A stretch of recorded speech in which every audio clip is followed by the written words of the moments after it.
السلام علیکم ورحمۃ اللہ وبرکاتہ. امید کرتی ہوں سب خیریت سے ہوں گے. اچھا، ہم لوگ یہاں پہ پہنچے تھے فتح مکہ ٹاپک میں. مسجد حرام میں رسول اللہ صلی اللہ علیہ وآلہ وسلم کا داخلہ اور بتوں سے تطہیر. اور ہم نے یہ پڑھا تھا کہ انٹر ہوئے تھے نبی پاک صلی اللہ علیہ وآلہ وسلم مکہ میں، اور اس کے بعد انہوں نے خانہ کعبہ کا طواف کیا تھا. جو ہے خانہ کعبہ کی مطلب بیت اللہ کے ارد گرد اور اس کی چھت پر 360 بت تھے، تو وہ ان کو ٹھوکر مارتے جاتے تھے نبی صلی اللہ علیہ وآلہ وسلم، اور یہ آیات تلاوت کرتے تھے. اور اس کے علاوہ ہم نے یہ بھی دیکھا تھا کہ حضرت ابراہیم علیہ السلام اور حضرت اسماعیل علیہ السلام کی تصویریں بھی تھیں خانہ کعبہ کے اندر، تو وہ بھی ان کے حکم سے، نبی پاک صلی اللہ علیہ وآلہ وسلم کے حکم سے مٹا دی گئی. لکڑی کی بنی ہوئی ایک کبوتری بھی تھی. تو یہ ساری چیزیں ہم نے پڑھی تھی کل، تو یہ سب ختم کروا دیا تھا نبی پاک صلی اللہ علیہ وآلہ وسلم نے. اس کے بعد اب ہم پڑھیں گے خانہ کعبہ میں رسول اللہ صلی اللہ علیہ وآلہ وسلم کی نماز اور قریش سے خطاب. تو اگر کسی کو کوئی بات یہاں پہ کل کوئی رہ گئی تھی یا کچھ بیان کرنی ہے تو بتا سکتے ہیں. چلے سے میں ریڈ کرتی ہوں آگے. خانہ کعبہ میں رسول اللہ صلی اللہ علیہ وآلہ وسلم کی نماز اور قریش سے خطاب. اس کے بعد آپ صلی اللہ علیہ وآلہ وسلم نے اندر سے دروازہ بند کر لیا. حضرت اسامہ رضی اللہ تعالیٰ عنہ اور بلال رضی اللہ تعالیٰ عنہ بھی اندر ہی تھے. پھر دروازے کے مقابل کی دیوار کا رخ کیا. جب دیوار صرف 3 ہاتھ کے فاصلے پر رہ گئی تو وہی ٹھہر گئے. 2 کھمبے آپ صلی اللہ علیہ وآلہ وسلم کے بائیں جانب تھے، 1 کھمبا دائیں جانب اور 3 کھمبے پیچھے. ان دنوں خانہ کعبہ میں 6 کھمبے تھے. پھر وہیں آپ صلی اللہ علیہ وآلہ وسلم نے نماز پڑھی. اس کے بعد بیت اللہ کے اندرونی حصے کا چکر لگایا، تمام گوشوں میں تکبیر و توحید کے کلمات کہے، پھر دروازہ کھول دیا. قریش سامنے مسجد حرام میں صفے لگائے کھچا کھچ بھرے ہوئے تھے. انہیں انتظار تھا کہ آپ کیا کرتے ہیں. آپ صلی اللہ علیہ وآلہ وسلم نے دروازے کے دونوں بازو پکڑ لیے. قریش نیچے تھے. انہیں یوں مخاطب فرمایا، اللہ کے سوا کوئی، یعنی کہ نبی پاک صلی اللہ علیہ وآلہ وسلم اس وقت یہ بتا رہے ہیں نا کہ خانہ کعبہ کے اندر کھڑے ہوئے ہیں اور قریش والے اس کے ارد گرد ہیں نا، اور پھر مخاطب ہو رہے ہیں. اس طرح کی سچویشن ہے نا ابھی. ہاں، خانہ کعبہ اونچا ہے نا زمین سے کافی، تو وہاں پہ وہ کھڑے ہوئے تھے. ٹھیک ہے، صحیح ہے، اوکے. اچھا، یہ اندر خانہ کعبہ کی نماز مطلب جیسے نہیں پولیٹیشنز وغیرہ یہاں پہ جا رہے ہوتے ہیں تو اندر بھی پڑھتے ہیں کیا نماز خانہ کعبہ کے؟ ہاں پڑھتے ہیں، اندر بھی پڑھتے ہیں. اچھا، اوکے، صحیح. جو مطاف کھلا ہوا ہے وہ بھی پہلے خانہ کعبہ کا حصہ تھا نا، تو وہاں عام پبلک پڑھ لیتی ہے، اور جو اندر کا ہے وہ بڑے بڑے لوگ جاتے ہیں. پہلے کھلا ہوا تھا دونوں طرف دروازہ، تو ایک طرف سے جاتے تھے پڑھ کے، سب لوگ دوسری طرف نکل جاتے تھے. اب ایک طرف بند کر دیا گیا ہے، ایک ہی دروازہ ہے. صحیح ہے، ٹھیک ہے. تو اب اندر سے خطاب کر رہے ہیں نبی پاک صلی اللہ علیہ وآلہ وسلم. اللہ کے سوا کوئی معبود نہیں، وہ تنہا ہے، اس کا کوئی شریک نہیں. اس نے اپنا وعدہ سچ کر دکھایا، اپنے بندے کی مدد کی اور تنہا سارے جتھوں کو شکست دی. سنو، بیت اللہ کی کلید برداری، کیا لکھا ہے لاسٹ لائن میں؟ بیت اللہ کی کلیت برداری پڑھ سکتا ہے کلید اور برداری، کلید کا مطلب کلید چابی ہوتا ہے نا، چابی ہوتی ہے نا کی. جو خانہ ہوں، کعبہ کی چابی ہے وہ کس کے ہاتھ میں دی جائے گی، اس کو اچھا، کہتے ہیں کلید برداری. اوکے اوکے، صحیح ہے، ٹھیک ہے. بیت اللہ کی کلید برداری اور حاجیوں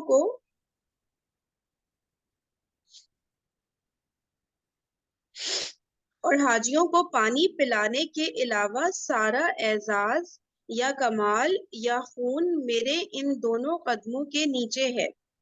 یاد رکھو، قتل خطا شبہ عمد میں جو کوڑے اور ڈنڈے سے ہو مغلظ دیت ہے، یعنی 100 اونٹ جن میں سے 40 اونٹنیوں کے شکم میں ان کے بچے ہوں. سمجھ آ رہا ہے آپ لوگ کو کیا بات ہو رہی ہے؟ کافی مشکل ہے، ذرا سلولی